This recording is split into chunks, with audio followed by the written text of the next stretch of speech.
ළමයි welcome back to my YouTube channel. අද අපි plan කරලා තියෙන්නේ මෙහි උදේ ලස්සන ඔපෙරා හෝල් එකක් බලන්න ගිහිල්ලා හවසට මියුසියම් එකක් බලන්න යන්න. ඉතින් දැන් මම මේ ලෑස්තිලා ඉන්නේ ඔපෙරා හෝල් එක බලන්න යන්න. සාමාන්‍යයෙන් ඔයාලා එමිලි ඉන් පැරිස් බලලා තියෙනවා නම් මේ තැන දැකලා ඇති. මොකද ඒගොල්ලෝ එක සීන් එකකට මේ ප්ලේස් එක අරගෙන තිබ්බා.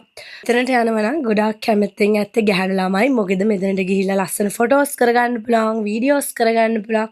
අනිත් එක තමයි ආර්ට්ස් වලට කැමති ළමයින්ටත් මේ තැන ගොඩාක් වැදගත්. ඉතින් මම මීට කලින් YouTube channel එකක මේ ප්ලේස් එක රිවිව් කරනවා දැකලා නැහැ කවුරුත්. ඉතින් මං හිතනවා මේ vlog එක මට ස්පෙෂල් වෙයි කියලා. මොකද ලංකාවේ ඉඳලා බලන ඕගොල්ලොන්ට මේ තැන පෙන්වන්න හම්බ වෙන එක ගැන.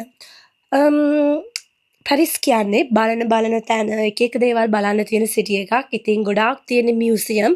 ඉතින් ඒවට යන්න අපි කලින් ටිකට්ස් බුක් කරන එක තමයි හොඳම දේ. මොකද එතනට ගිහිල්ලා ටිකට් එකක් ගන්නව නම් එක්ක පොලිමේ ඉන්න වෙනවා. නැත්තම් ටිකට්ස් ඉවරයි. ඉතින් ඒ හින්දා අපි දැන් ගොඩාක් කාලයකට කලින් තමයි මේ මියුසියම් දෙකටම ටිකට් ගත්තේ.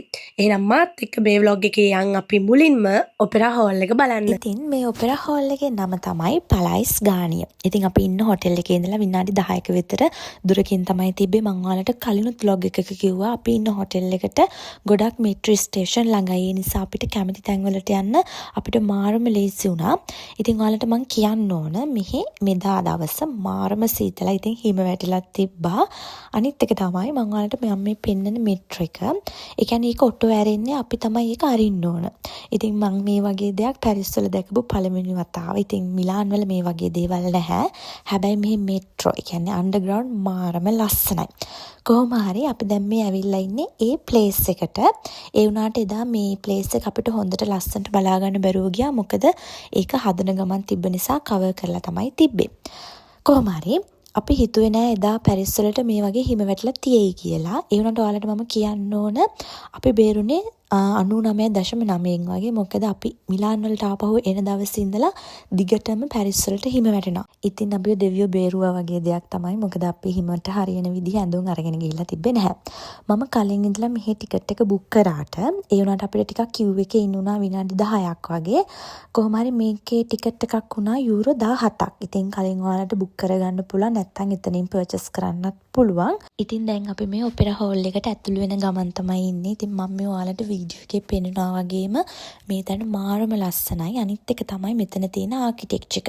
තව ඉස්සරහට ඔයගොල්ලෝ මේ වීඩියෝ එක බලාගෙන යද්දී ඔයගොල්ලන්ට දකින්න හම්බෙයි ගොඩාක් දේවල්. ඉතින් මේ හැමදේම මෙතන නිර්මාණය කරලා තියෙන්නේ චාල්ස් ගානිය කියන වාස්තු නිර්මාණ ශිල්පියා. මගේ හැම vlog එකකම වගේ කිව්වා පැරිස් කියලා කියන්නේ නිකන් සිටි එකක් නෙමෙයි. ඇත්තට මේක කලාගාරයක් කියලා. ඉතින් මේ ප්ලේස් එකත් ඒක ඔප්පු කරන්න හොඳ නිදසුනක්. හරි මේ ඉන්නේ මෙඩූසා. ඉතින් මේ පිළිමේ මෙතන තියන්නේ හේතුවක් තමයි ගාම්භීරත්වය, ප්‍රෞಢත්වය, එතකොට බය කියන දේවල් පෙන්වුම් කරන්න. ඉතින් මෙඩූසා දිහා අපි කෙලින් බැලුවොත් අපි ගල් වෙනවා කියලා තමයි ජනප්‍රවාදවල තියෙන්නේ. ඔයාලට මම මේ දැන් පෙන්වන තැන තමයි මෙන්න මෙතන තියෙන අයිකන් එක. ඉතින් ගොඩාක් ටුවරිස්ලා ඉන්නේ මෙන්න මෙතන බලන්න. මොකද කිව්වොත් ලෝකෙ කොහෙට ගියත් මේ වගේ ප්ලේස් එකක් නම් ඔයගොල්ලන්ට බලා ගන්න වෙන්නෙම නැහැ. ඉතින් දැන් ඔයාලටත් පුදුමයි නේද මෙතන ඔපෙරා හෝල් එකක්ද කියලා. ඇත්තටම මේක ඔපෙරා හෝල් එකක්. අපි දැක්කේ එන්ට්‍රන්ස් එක විතරයි. එතකොට හිතන්න තව කොච්චර දේවල් මෙතන තියෙනවද බලන්න කියලා. අනිත් එක තමයි අදටත් මෙතන බැලේ ඩාන්සින්, ඔපෙරාස් ඔය වගේ හැමදේම තියෙනවා. ඉතින් අපිට පුළුවන් ටිකට් එක බුක් කරගෙන ඇවිල්ලා ඕනේ නම් බලන්න. ඊට පස්සේ අපි ආවේ පලයිස් ගානියගේ තිබ්බ ලස්සන තැනට. ඉතින් මෙතන පොඩි හෝල් එකක්. හැබැයි මෙතන ලයිට් එක අර ගෝල්ඩ් කලර් එක මික්ස් වෙලා හරිම රිච් ලුක් එකක් තමයි තිබ්බේ. ඒ වුණාට ඔයාලට කියන්න ඕන මෙතන හදපු කෙනාට මොන වගේ මනසක් තිබ්බද කියන්නේ මම දන්නේ නැහැ. ඒ තැන් මාරම ලස්සනයි. මම මේ වීඩියෝ එකේ පෙන්නනවා වගේම හරිම ලස්සන සිවිලිමේ පේන්ටින් ටිකකුත් තිබ්බා. පස්සේ මම ඔයාලව මේ එක්කන් යන්නේ මේ පලයිස් ගානියකේ තියෙන මේන්ම ප්ලේස් එකට. ඉතින් මෙතන තමයි ඔපෙරා හෝල් එක. ඉතින් තවටත් මෙතන බැලේ ඩාන්සින්, ඔපෙරා ඔය වගේ දේවල් තියෙනවා. ඉතින් අපි අර මේ දේවල් ෆිල්ම්ස් වල දැකලා තිබ්බට අපි ඇස් වලින් දැකලා නැහැ. ඉතින් මගෙත් පළවෙනි වතාව තමයි මේ වගේ දෙයක් ඇස් දෙකෙන් දකින්න එක. ඉතින් මම මේ වෙලාවේ හිතුවේ සාමාන්‍යයෙන් බැලේ කරන කෙනෙක්, ඔපෙරා කරන කෙනෙක්ගේ හීනයක් වෙන්නේ නැති මේ වගේ ප්ලේස් එකක පර්ෆෝමන්ස් කරන එක. තව අපිට මෙතන බලා ගන්න පුළුවන් ඒ කාලේ ඉඳලා වෙලා performance කරපු එක ආටිස්ට්ලාගේ චිත්‍ර, එතකොට තව ස්ටැචු, ඔය වගේ දේවල් සමහර දේවල් නම් ඒගොල්ලෝ වීඩියෝ කරගන්න දුන්නේ නැහැ. කොහොම හරි ඊට පස්සේ අපි සුවිනීස් අරගෙන එළියට ආවා. ඉතින් එතනම තියෙනවා තව සුවිනී ෂොප් එකක්. අපිට කැමති දේවල් පර්චේස් කරන්න පුළුවන්. ඉතින් අපි එළියට ආවට පස්සේ අපි දැක්ක ස්ටාර්බක්ස් එකක් තියෙනවා. ගොඩක් සීතල නිසා අපි කෝෆි එකක් බොන්න කියලා එතනට ආවට පස්සේ තමයි දැක්කේ මේ ස්ටාර්බක්ස් එකේ ලස්සන. එතන මාරම ලස්සන. මම Google search කරාම මට ආවේ මේක තමයි ලෝකේ තියෙන ලස්සනම ස්ටාර්බක්ස් එක කියලා. ඇත්තටම මේ තැන මාරම ලස්සනයි. නිකන් හොටෙල් එකක් වගේ. එක කොෆි ෂොප් එකක් කියලා කියන්නත් බෑ. ඒ තරමටම මේ ප්ලේස් එක හරිම ලස්සනයි. ඉතින් අනිවාර්යයෙන්ම ඔයාලා පැරිස් වලට යනවා නම් මේ ප්ලේස් එකට යන්න. මොකද එක්ස්පීරියන්ස් එක ගන්න. පස්සේ අපි දෙන්න හිතුවා ලන්ච් එක ගන්න යමු කියලා චයිනීස් එකකට. ඉතින් ඒ හරිය ගොඩාක් තිබ්බ රෙස්ටුරන්ට්. ඉතින් ඔයාලට කැමති දෙයක් කන්න පුළුවන්. ඉතින් අපි තෝරගත්තේ එදා දවල්ට චයිනීස්. හයි අපි දැන් ආපහු හොටෙල් එකට ඇවිල්ලා තමයි මේ ඉන්නේ. අර ඔපෙරා හෝල් එකට ගිහිල්ලා දැන් අපි චේන්ජ් කරගෙන මේ ආපහු යන්න ලෑස්තිලා ඉන්නවා තවත් මියුසියම් එකක් බලන්න. අර මම ඔයාලට පෙන්නුවා වගේ ඒ ඔපෙරා හෝල් එක මාරම ලස්සනයි. හරි අමුතු රිච් ෆ්‍රෙන්ච් වයිබ් එකක් තමයි තියෙන්නේ. හරිම ලස්සනයි. දැන් මේ යන මියුසියම් එකේ නම මම ඔයාලට මෙන්න මෙතන දාන්නම්. මොකද මට ඒක හරියට ප්‍රොනවුන්ස් කරගන්න බෑ. සමහර වෙලාවට මම මේ කතා කරන ඒවා සමහර විට අපැදිලි ඇති. ඒකට මට සමා වෙන්න. මොකද මම අසනීපෙන් ඉන්නේ. මේ හැමදේම මට නැත්තම් වොයිස් කරන්න ගියොත් ඒක පොඩ්ඩක් අවුල් යනවා. කොහොම හරි ඊට පස්සේ අපි මියුසියම් එකට ගිහිල්ලා යන ලෑස්තිලා ඉන්න පොඩි shopping පාරක් දාන්න. කියන්නේ මෙහි බටර්, croissant, එතකොට තව macaron කියන දේවල් හරිම රසයි. ඒ වගේම ඒවා මිලාන් වල ඒ වගේ රසට හොයාගන්න බෑ. ඉතින් අපි හිතුවා යන්න කලින් මෙහින් පොඩ්ඩක් ඒවා අරගෙන ආපහු යන්න ඕනේ කියලා නිකන් මතකෙට වගේ නිකන් ආපහු අපිට මිලාන් ගිහිල්ලා මිස් වුණොත් එහෙම. ඒ හින්දා ඉතින් හිතන් ඉන්නවා දැන් මේ යන මියුසියම් එකට ගිහිල්ලා එහෙත් යන්න. තව අවසාන වතාවට අයිෆලුත් බලන්න. කොහොම හරි කිසිම පැටලෙවිල්ලක් නැතුව හරියට vlogs ටික බලන්න පුළුවන් ඕගොල්ලොන්ට. සමහර වෙලාවට අඩුපාඩු තියෙන්නත් පුළුවන්. මොකද ඉතින් අර හැමදේම හයියෙන් ඉක්මනට කරනවා. මම මේ එකම තැනක ඉඳලා නේද මේ වීඩියෝස් වලට මම වොයිස් කරන්නේ. ඒ මම ඉන්න රූම් එක. ඉතින් දැන් මේ රූම් එක පේන්නන්න බෑ. ගොඩාක් අපිලිවෙලයි.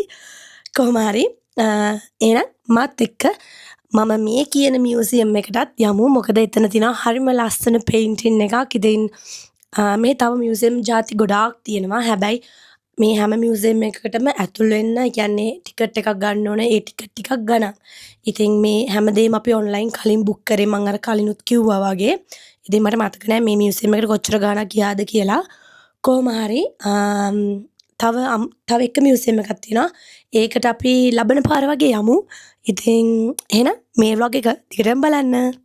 ඔයාලා හිතනවද මේ වගේ පායලා තියෙද්දි හරිම රසනේ ඇති කියලා? පොඩ්ඩක්වත් රසනේ නෑ ළමයි. හරිම සීතලයි. ඉතින් මේ වෙලාවේ හවස 3:00ට වගේ ඇති. ඉතින් අපි මේ යන මියුසියම් එක පොඩ්ඩක් විතර අපේ හොටෙල් එකේ ඉඳලා දුරින් තමයි තිබ්බේ.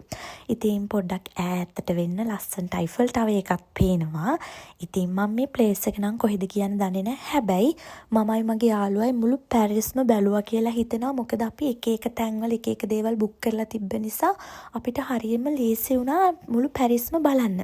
ඉතින් මේ පේන තැනත් මම අනන්තවත් පැරිස් vlogs වල දැකලා තියෙනවා. ඉතින් මෙතන හරියම ලස්සනයි. ඒ වුණාට අපි මෙතන නැවතුනේ නැහැ. මොකද මේ වෙලාවේ අපි දෙන්න දැනටමත් පරක්කුවේ මියුසියම් එකට එන්ටර් වෙන්න. ඒ වුණාට ප්‍රශ්නයක් උනේ නැහැ. දිග queue එකක් තිබ්බා. අපි දෙන්නත් බය වෙලා හිටියේ queue එකේ ගොඩක් වෙලා ඉන්න වේද කියලා. නැහැ. හැබැයි විනාඩි 15ක් වගේ තමයි ඉන්න තිබ්බේ. ඒ අපි ඔන්ලයින් ටිකට් පර්චේස් කරපු නිසා. හොඳම දේ තමයි කොහෙට හරි යනවා නම් ඔන්ලයින් ටිකට් එක පර්චේස් කරන එක. එතකොට අර පොලිමේ ඉන්න ඕනේ නැහැ. එතකොට ඉක්මනට අපිව යවනවා. මේ මියුසියම් එකේ ගොඩාක් දේවල් බලන්න නැහැ. ඒ කියන්නේ මෙතනට ගොඩාක් කට්ටිය එන්නේ මෙහි ඉඳලා තියෙන චිත්‍ර ශිල්පියෙක් මොනෙට් කියලා. ඉතින් එයාගේ වෝටර් ලිලි කියන ෆේමස් චිත්‍රය තියෙන්නේ මේ මියුසියම් එක ඇතුලේ. මම දැන් ඔයාලට මේ පෙන්නන්නේ අන්නේ පේන්ටින් එක. ඉතින් ගොඩාක් කට්ටිය මෙතනට එන්නේ මේ පේන්ටින් එක බලන්න. ඔයාලා දන්නවද ඇයි මේ පේන්ටින් එක මෙච්චර ෆේමස් වෙන්නේ කියලා? මේක ඇඳපු ක්ලවුඩි මොනෙට් කියන චිත්‍ර ශිල්පියා ජීවත් වෙලා තියෙන්නේ පැරිස් වල ඉඳලා 2 hours train ride එකක් තියෙන ගිවර්නි කියන ගමේ. ඉතින් එයාගේ ගෙදර ඉඳලා එයා දැකපු view එක තමයි මෙයා මේ water lily කියන painting එකට අරගෙන තියෙන්නේ. ඉතින් මේකේ colours change වෙන්නේ එයා උදේ දැකපු දේ, ඊට දවල් දැකපු දේ, හවස දැකපු දේ තමයි එයාගේ inspiration එක විදිහට මේ චිත්‍රයට නගලා තියෙන්නේ. ඉතින් ඒ නිසා තමයි ගොඩක් කට්ටිය මෙතනට එන්නේ මේ චිත්‍රය බලන්න. අනිත් එක තමයි තමන්ගේ මනස රිලැක්ස් කරගන්න මේ චිත්‍රය ගොඩාක් වැදගත් වෙනවා කියලා කියනවා. ඊට අමතරව තව ගොඩක් ෆේමස් ආටිස්ට්ලාගේ චිත්‍රත් මෙතන තියෙනවා. ඉතින් පබ්ලෝ පිකාසෝගේ චිත්‍ර පවා මේ මියුසියම් එක ඇතුලේ තියෙනවා. කොහොම හරි අපි දෙන්න එළියට ආවට පස්සේ අපි දෙන්නට බලන්න හම්බුණා පැරිස් වල ලස්සන සන්සෙට් එකක්. ඉතින් ඈතින් අයිෆල් ටවර් එකත් එක්ක සන්සෙට් එක දකිද්දි මට මාරම සතුටක් තමයි තිබේ. මොකද මම ඒ වගේ දෙයක් ඇත්තටම ඉමේජින් කරේ නැහැ මියුසියම් එකකින් එළියට ආවම බලන්න. ඊට පස්සේ ඉතින් අපි දෙන්න ඔහොමම බටර් shopping තමයි ගියේ. මේ වගේ අපි පයින්ම යන් කියලා තීරණය කරලා විනාඩි 30ක් වගේ පයින්ම ඇවිද්දා. ඉතින් හරිම ලස්සනයි මේ සේන් රිවර් එකේ හා පැත්තේ යනවා මේ වගේ ස්ට්‍රීට් එකක ඇවිදිනවා කියන්නේ නිකන් හරි ඩ්‍රීමි වයිබ් එකක්. ඉතින් මම ප්‍රාර්ථනා කරනවා මේක බලන ඕගොල්ලොන්ටත් දවසක පැරිස් බලන්න හම්බෙන්න කියලා. හරි. මට ඔයාලට දෙයක් කියන්න තියෙනවා. මම මේ අද මේ ගේන vlog එකෙන් ගේන්නේ අපි පැරිස් වල හිටපු 4 වෙනි දවසේ. ඒ කියන්නේ last day එක. හැබැයි මම ඕගොල්ලොත් එක්ක share කරගත්තේ නැහැ 3 වෙනි දවසේ. හේතුව තමයි අපි ගිය ලෝවර් මියුසියම් එකට. මට මේ මියුසියම් එකේ හරියට වීඩියෝස් ටික කරගන්න හම්බුනේ නැහැ. ඒ නිසා මට ඒක අර vlog එකක් විදිහට ඕගොල්ලොන්ට ගේන්න නිකන් මොකක්ද වගේ. ඒ කියන්නේ ලොකුවට දේවල් නැහැ. මට අර හරියට ඒකේ වීඩියෝස් ටික කරගන්න හම්බෙච්ච නැති නිසා. හැබැයි මම අනිවාර්යයෙන්ම ලෝවර් මියුසියම් එක ගැන වීඩියෝ එකක් තව මාස 3-4කින් විතර මම ඔයාලත් එක්ක ෂෙයා ගන්නවාමයි. මම හිත හදාගත්තේ මම ඒක ආපහු පාරක් බලන්න එනවනේ එහෙම කියලා. තව දෙයක් මට ඔයාලත් එක්ක ෂෙයා කරගන්න ඕන. මට ඔයාලගෙන් ඉල්ලීමක් කරන්න තියෙනවා ඇත්තටම. මට මේ අවුරුද්දේ තියෙන ගෝල් එක තමයි කොහොම හරි සබ්ස්ක්‍රයිබර්ස්ලා 1000ක් කරගන්න එක. ඉතින් මේ vlog එක බලන ඔයා අනිවාර්යයෙන්ම ඔයාගේ යාළුවට ෂෙයා කරලා මට පොඩි සපෝට් එකක් දෙන්න. එහෙනම් මේ vlog එක අදට මම ඉවර කරනවා. ආපහු ඊළඟ vlog එකකින් ආයෙ හම්බෙමු. ඉතින් ඒකත් පැරිස් vlog එකක්ම තමයි ඉතින්. පැරිස් vlogs ටික කොහොමද කියලා බලලා මට කමෙන්ට් එකක් දාන්න. එහෙනම් ගිහින් එන්න. බයි.